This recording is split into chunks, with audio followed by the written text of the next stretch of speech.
প্রিয় শিক্ষার্থীরা, এখন দেখো নিউক্লিক অ্যাসিড। নিউক্লিক অ্যাসিড এর সাধারণত হচ্ছে বৃহৎ জৈব অণু, যা প্রত্যেক জীবের জন্য অপরিহার্য। আর ক্রোমোজোম রাইবোজোমের যে জৈব অণুটা থাকে সেটাকে নিউক্লিক অ্যাসিড বলে। নিউক্লিক অ্যাসিড এছাড়া হচ্ছে মাইটোকন্ড্রিয়া, তারপরে প্লাস্টিডে নিউক্লিক অ্যাসিড থাকে, পেন্টোজ সুগার, নাইট্রোজেন বেস বা ক্ষারক এবং ফসফরিক অ্যাসিড দিয়ে গঠিত এক ধরনের জৈব অণু, যা জীবের বংশগতি, ধারা, সর্বকার্যক্রম নিয়ন্ত্রণ করে থাকে। আর এই নিউক্লিক অ্যাসিড তোমার হচ্ছে এই নিউক্লিক অ্যাসিডটা দুই ধরনের, একটা হচ্ছে ডিএনএ, আরেকটি হচ্ছে আরএনএ। আর ডিএনএটা হচ্ছে তোমার এই সজীব কোষের স্থায়ী রাসায়নিক অণু, যা সমস্ত কাজ, জৈবিক কাজ, বংশগতির বৈশিষ্ট্য ধারণ নিয়ন্ত্রণ করা। আর কিছু কিছু ভাইরাসে সাধারণত ডিএনএ দেখা যায় না, তবে ডিএনএ আর কিছু প্রোটিন দ্বারা তৈরি। ডিএনএ হচ্ছে প্রোটিনের সঙ্গে সুতার মতো লম্বা সুতার মতো তৈরি করে, যেটিকে আমরা ক্রোমোজোম নামে পরিচিত। আর এছাড়াও তোমার মাইটোকন্ড্রিয়া ও প্লাস্টিডের মধ্যেও ডিএনএ থাকতে পারে, যেমন নির্দিষ্ট প্রজাতির জীবকোষের ডিএনএ নির্দিষ্ট। আর ডিএনএ রাসায়নিক জৈব অণুর মধ্যে নিউক্লিওটাইড নামক অনেকগুলো ছোট ছোট অণু রয়েছে, যা তোমরা অপর পেজে তোমাদের চিত্র 9.5-এ ডিএনএ শেপটা দেখতে পাচ্ছ। এইখানে হচ্ছে তাহলে ডিএনএটা হচ্ছে সাধারণত ক্রোমোজোমের প্রধান উপাদান। ডিএনএ যে হলো ডিঅক্সিরাইবো নিউক্লিক অ্যাসিড, আর এটা সাধারণত 2 সূত্র বিশিষ্ট পলিনিউক্লিওটাইডের সর্পিলাকার গঠন। তোমরা দেখো 2 সূত্র বিশিষ্ট পলিনিউক্লিওটাইডের সর্পিলাকার গঠন, একটি সূত্র অন্যটির সাথে পরিপূরক। তোমরা দেখতে পাচ্ছ একটি সূত্র অন্যটির সাথে পরিপূরক। আর এতে 5 কার্বন বিশিষ্ট, এতে 5 কার্বনযুক্ত শর্করা, নাইট্রোজেন ঘটিত বেস বা ক্ষার, যেমন হচ্ছে এডিনিন, গুয়ানিন, সাইটোসিন ও থাইমিন, এবং অজৈব ফসফেট থাকে। এই 3টে উপাদান একত্রে নিউক্লিওটাইড বলে। 3টে উপাদানকে একসাথেই বলা হচ্ছে নিউক্লিওটাইড। অর্থাৎ ডিএনএ হচ্ছে, তাহলে ডিএনএ হচ্ছে মোট 4টি, যেমন নাইট্রোজেনাস বেস রয়েছে, যেগুলো হচ্ছে আমি আগেই বললাম যে অ্যাডিনিন, গুয়ানিন, সাইটোসিন ও। আর ডিএনএ ক্রোমোজোমের সাধারণত স্থায়ী পদার্থ। নাইট্রোজেন বেস 2 ধরনের। নাইট্রোজেন বেসটা হচ্ছে আমার দুই ধরনের হয়ে থাকে, মানে পিউরিন এবং পাইরিমিডিন। এডিনিনকে সাধারণত এ আর বেস, আর পিউরিন এবং সাইটোসিনকে সি এবং থায়ামিনকে টি বেস, এটাই হচ্ছে আমার পাইরিমিডিন।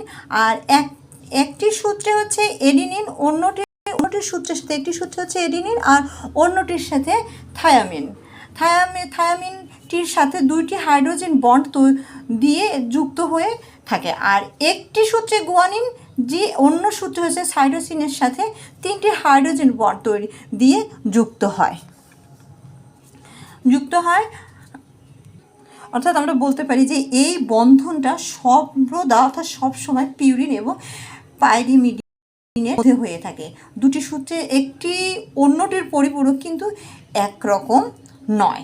আর হেলিক্সের প্রতিটি পূর্ণ ঘূর্ণন 34 ওর অ্যাংস্ট্রম দৈর্ঘ্য বিশিষ্ট। আর একটি পূর্ণ ঘূর্ণনের মধ্যে 10টি নিউক্লিওটাইড থাকে। সুতরাং পার্শ্ববর্তী 2টি নিউক্লিওটাইডের দূরত্ব হচ্ছে উপর থেকে নিচে হবে 3.4 ওর অ্যাংস্ট্রম, 3.4 অ্যাংস্ট্রম। আর এছাড়া তোমরা দেখো যে বিজ্ঞানী ওয়াটসন আর ক্রিক 1953 সালে ডিএনএর ভৌত ও রাসায়নিক গঠন সম্পর্কে ডিএনএ ডবল হেলিক্স মডেল যখন প্রস্তাব করেন, যা তাদেরকে 1963 সালে নোবেল পুরস্কার এনে দেয়।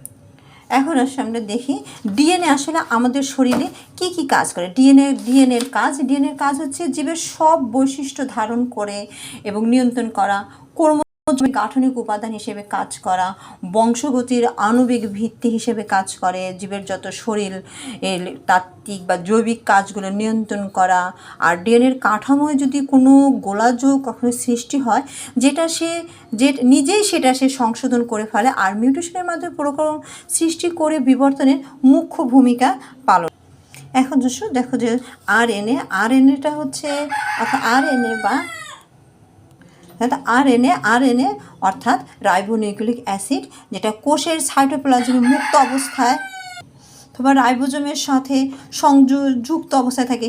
ডিএনএ আর আরএনএ এর মধ্যে মূল পার্থক্য ডিএনএর মতো দুই সূত্র বিশিষ্ট নয়, এটা হচ্ছে নিউক্লিওটাইডের একটা চেন বা শিকলের মতো, দেখেন যে শিকলের মতো যুক্ত থাকে। আর ডিএনএর মতো আরএনএও নিউক্লিওটাইডে রয়েছে পেন্টোজ, সুগার, অজৈব ফসফেট এবং একটি নাইট্রোজেন বেস। আর এতে পেন্টোজ সুগারটি হচ্ছে রাইবোজ সুগার, আর ডিএনএর 4টি নাইট্রোজেন বেসের মতো এখানেও 4টি বেস রয়েছে। তবে আরএনএতে থায়ামিনের বদলে ইউরাসিল নামক একটি ভিন্ন নাইট্রোজেন বেস বা ক্ষারক নিয়ে গঠিত। তবে কিছু কিছু সংখ্যকের ভাইরাসের ক্ষেত্রে, অর্থাৎ যে সমস্ত ভাইরাসের ডিএনএ দিয়ে গঠিত নয়, তাদের আরএনএ থাকে। আর এক্ষেত্রে আরএনএ বংশগতির বস্তু হিসেবে কাজ করে। অর্থাৎ আরএনএও 3 প্রকার, একটি হচ্ছে রাইবোজোমাল আরএনএ, আর বার্তাবাহক আরএনএ, আর একটি হচ্ছে পরিবাহক আরএনএ। আমরা